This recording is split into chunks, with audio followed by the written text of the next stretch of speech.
საინტერესო ბლოკებით და მოკლედ ესე იგი გადაცემის პირველი ნაწილი ძალიან საინტერესო აღმოჩნდა კიბერუსაფრთხოებაზე ვიმსჯელეთ ასევე PR-ის და მარკეტინგის მნიშვნელობაზე SME სექტორში და ახლა უკვე გადაცემის ფინალური აკორდი დაეთმობა ჩვენ პარტნიორს ლიდერ ქალთა საზოგადოებას და ძალიან საინტერესო რუბრიკით ბრუნდებით პირდაპირ ეთერში, რომელსაც ნათია შათირიშვილი წარუძღება ტრადიციის ამებრ ნათია დღემშვიდობის ძალიან მიმალულო თქვენი დროისთვის. და ასევე დავანონსოთ ერთად უკვე დღევანდელი თქვენი რუბრიკის სტუმარიც, რომელთანაც ძალიან ბევრ საინტერესო თემას მიმოვიხილავთ დარწმუნებული ვარ. ასე რომ გისმენთ ყურადღებით. დიახ, პირველ რიგში მოგესალმებით. დღეს ჩვენ სტუმრად გვყავს ლიდერ ქალთა ორგანიზაციის წევრი ქალბატონი მეგი ღვინიანიძე, რომელიც შიდა ქართლში მოღვაწეობს, თავის სამუშაო სფერო არის შიდა ქართლში, ის არის იურისტი, ადვოკატი და ეს არ არის მისი ერთადერთი პროფესია, ის თავად უკეთ ისაუბრებს ამ თემებთან დაკავშირებით, ეს არის ექსპერტი ინკლუზიური განათლების მიმართულებით ხო? ჩვენ ვიცით, რომ ჩვენს ორგანიზაციას და არაერთი სტუმარი ყოლია ჩვენს ორგანიზაციის გადაცემაში, სადაც ადვოკატები ყავდა მოწვეული და ძალიან საინტერესო кейსები განვიხილეთ, თუმცა რაც მნიშვნელოვანია მეგის შემთხვევაში, ეს არის ის, რომ ის განიხილავს საერთო სპეციალობით არის წარმოდგენილი და ის განიხილავს და მუშაობს ისეთ თემებთან დაკავშირებით, როგორც არის ქალები და ძალადობის მსხვერპლი ქალები, ბავშვები და მე ვფიქრობ, რომ ეს ძალიან სენსიტიური და მნიშვნელოვანი თემა არის. ძალიან დიდი მადლობა მინდა გადავხადო მეგის იმისთვის, რომ დღეს ჩვენი სტუმარია და ალბათ გაგვაცნობს თავის საქმიანობის შესახებ და თავის შესახებ ინფორმაციას მოგვაწოდეს. კი ბატონო, მოგესალმებით, კეთილი მოგზაურობა გადაცემაში და გისმენთ ყურადღებით. მოგესალმებით, მივესალმებით თქვენს მაყურებელს, მადლობა მოწვევისთვის. ნამდვილად გახლავართ ადვოკატი, საერთო სპეციალიზაციით ვმუშაობ, ვარ სპეციალიზებული ადვოკატი როგორც არასრულ სამართლმსაჯულებაში, ასევე ბავშვთა უფლებებში, თუმცა ყველაზე მეტად რითიც შემიძლია თქვა ხმამაღლა რომ ვამაყობ, ეს არის ის, რომ აქტიურად ვიცავ ოჯახში ძალადობის მსხვერპლ ქალთა და ბავშვთა უფლებებს. მით უმეტეს დღევანდელი რეალობის ფონზე მათ ნამდვილად სჭირდებათ დაცვა, რომ კანონი არ დარჩეს უბრალოდ ფურცლზე და რეალიზებული მოხდეს ამ სეგმენტის დაცვა.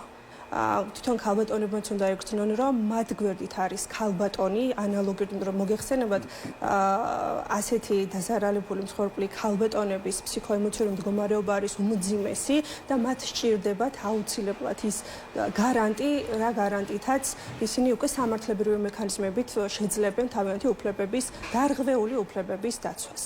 მოგახსენებთ, რომ ალბათ დამეთანხმებით იმაშიც, რომ ძალიან გახშიდა ბოლო პერიოდში ძალადობის მსხვერპლ ქალთა მომართვიანობა სასამართლოში, მით უმეტეს ყოველ დღე იწყება ახალი გამოძიება აღნიშნულთან დაკავშირებით, თითქმის სიუჟეტი ერთი და იგივეა, უბრალოდ პერსონაჟები არიან განსხვავებულები.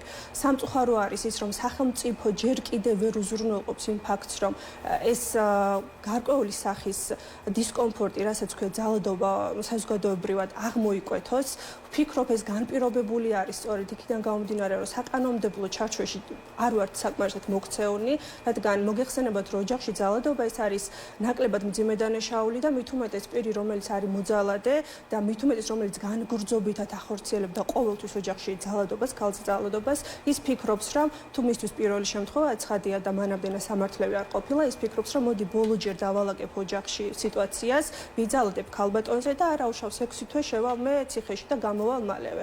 ანუ ეს ამ ხრივ ვერ არეგულირებს სახელმწიფო იმდაგვარად, რომ პოტენციურ მოძალადეს გააჩნდეს, ასე ვთქვათ, სასჯელის შიში.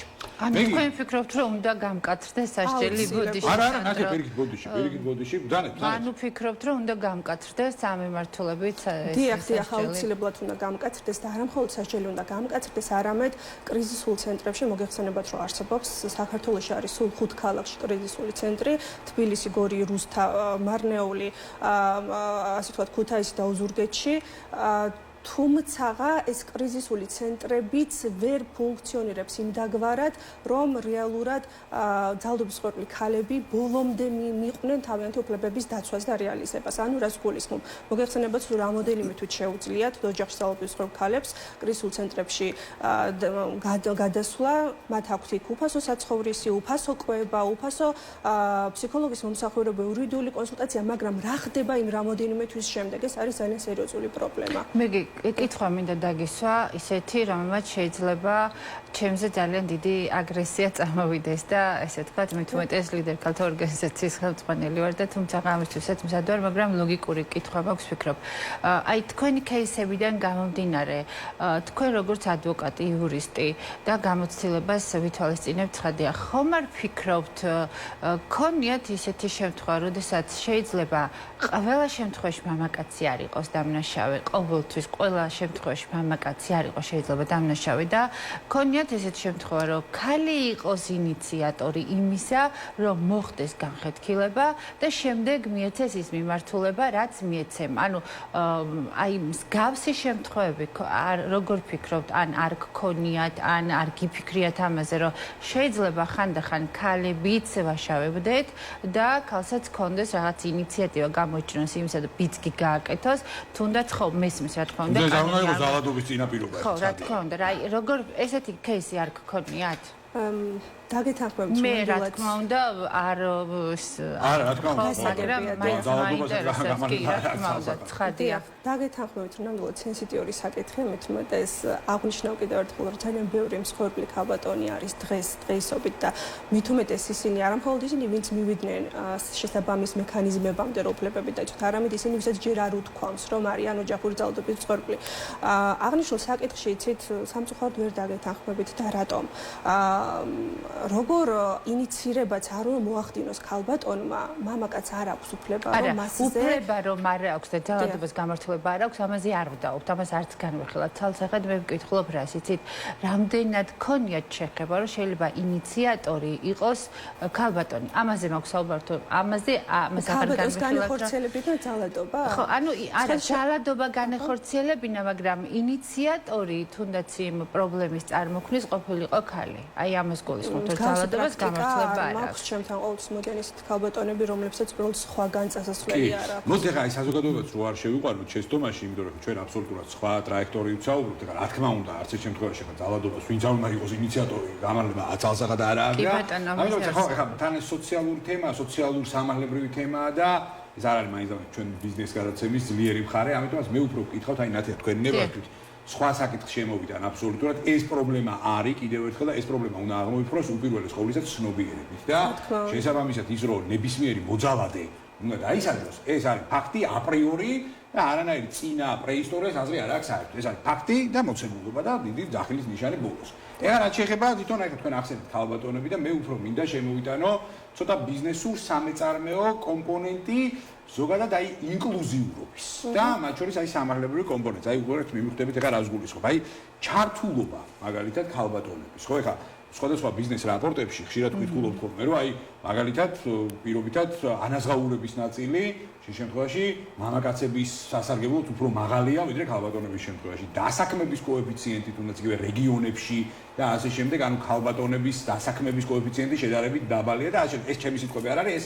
სტატისტიკაა სხვადასხვა დროს, სხვადასხვა ავტორიტეტული ორგანიზაციების მიერ ნაწარმოები. შესაბამისად, აი მე მაინტერესებს, როგორც იურისტი, ხო? აი როგორ ახდენთ აი ამ სოციალიზაციის თემებს, რომ აი ქალბატონების უფლებრივი კომპონენტები განსაკუთრებით რეგიონებში, იმიტომ რომ სხვა ქალაქებში შედარებით ნაკლებად დგას ეს პრობლემა. შეიძლება გასკიდეთ, მაგრამ განსაკუთრებით რეგიონებში ხდება ეს ყველაფერი თვალსაჩინოდ. აი შესაბამისად, აი იურიდიულად, სამართლებრივად, ანუ გაქვთ თუ არა გარკვეული პრეფერენციების საშუალებები, ხედვები და აი როგორ ეხმარებით აი ამ სოციალიზაციის კომპონენტს. დაგეთანხმებით ნამდვილად რომ ცნობიერების დონე განსაზღვრავს ყველაფერს, მით უმეტეს თუ არის ქალბატონი რეგიონიდან, რეგიონში ცოტა სხვა სიტუაცია არის ვიდრე ფართო ქალაქებში, რადგან რეგიონებში ქალბატონები მეტწილად დასაქმებულნი არიან საშინაო საქმეებით, ანუ არიან დიასახლისები. მათ არ აქვთ იმდენი დრო და შესაძლებლობა, რომ პარალელურად ოჯახის პარალელურად მიხედონ და იზრუნონ დამოუკიდებელ შემოსავალზე. თუმცა მე მგონი გულში ყველაზე მეტი ბიზნესმენი ქალბატონია. დიახ, არიან გამონაკლისები, მადლობა ღმერთს, იმიტომ რომ სწორედ ეს ქალბატონები არიან მაგალითები დანარჩენი საზოგადოებისთვის. სხვათა შორის თემას ვცვლით, მაგრამ ძალადობის მსხვერპლი ქალები უმეტესწილად სწორედ ესეთი ქალბატონები არიან, ვისაც დამოუკიდებელი შემოსავალი არ აქვს და ეკონომიურად არიან დამოკიდებულნი ოჯახის სხვა წევრებზე.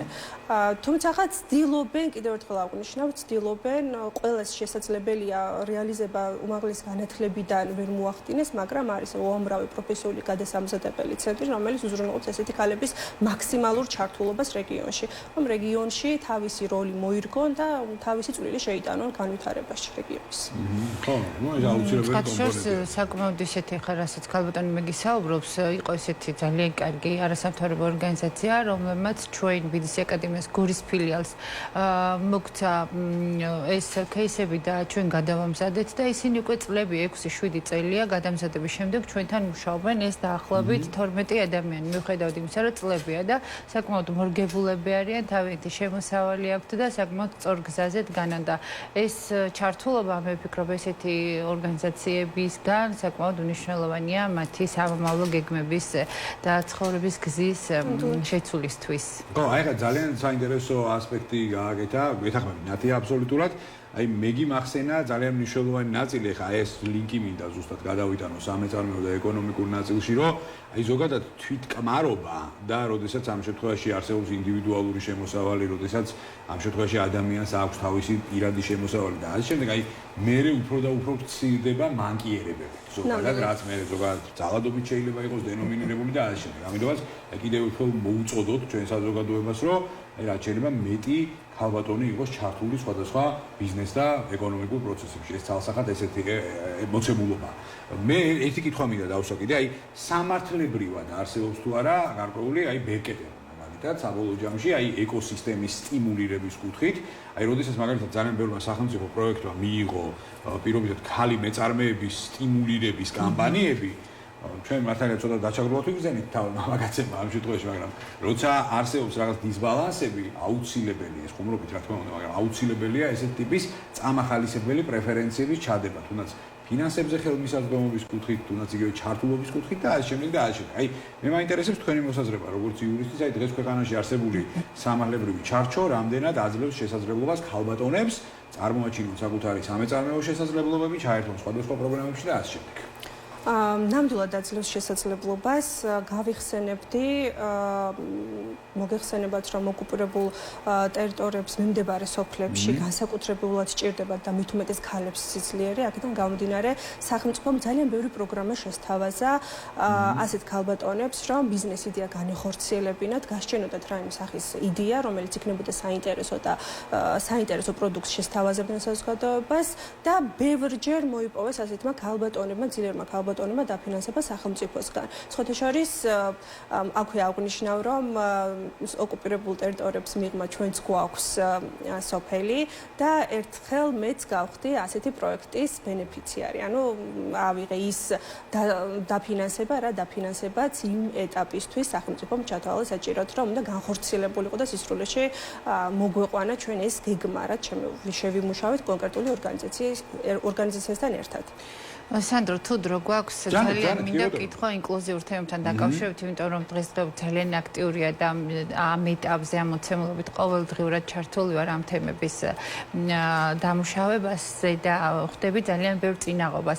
აი ინკლუზიურ ბავშვებთან დაკავშირებით რა შეიძლება რომ გითხრათ, მით უმეტეს რეგიონში, შიდა ქართლის რეგიონში მე ხა გამიხარდა რომ პირველად გავიგე რომ თქვენ გაქვთ ესეთი ცენტრი და აი საინტერესოა როგორ ფუნქციონირებს და აი რა მიმართულებებით მუშაობთ და რამდენად კარგად არის ეს რეგიონის დონეზე განვითარებული აღნიშნული საკითხი, იმიტომ რომ სერიოზულად პრობლემატურია და ესე ძალიან სენსიტიური თემაა. ცნობადობა მშობლების მხრივ მე ვიცი რომ ცოტა მოიკოჭლებს, არ არის იმ დონეზე როგორც უნდა იყოს და აი რეგიონებისთვის ძალიან მნიშვნელოვანია რა ხდება ამ მიმართულებით შიდა ქართლში.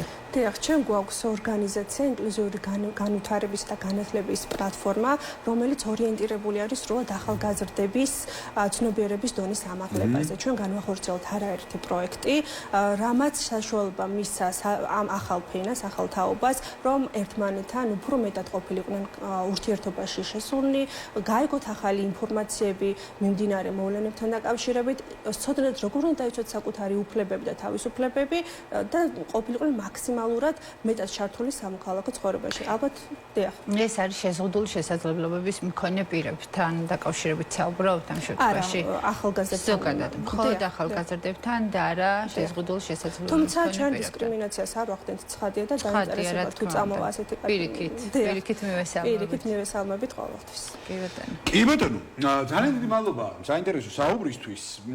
მადლობა აქცენტებისთვის, მადლობა საინტერესო რუბრიკის ორგანიზებისთვის.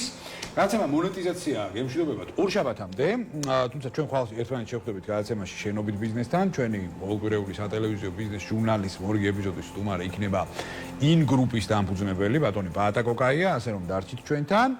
ბედნიერ და წარმატებულ დღეს გისურვებთ და ასევე უქმეებზე შევხვდებით ერთმანეთს. დროებით.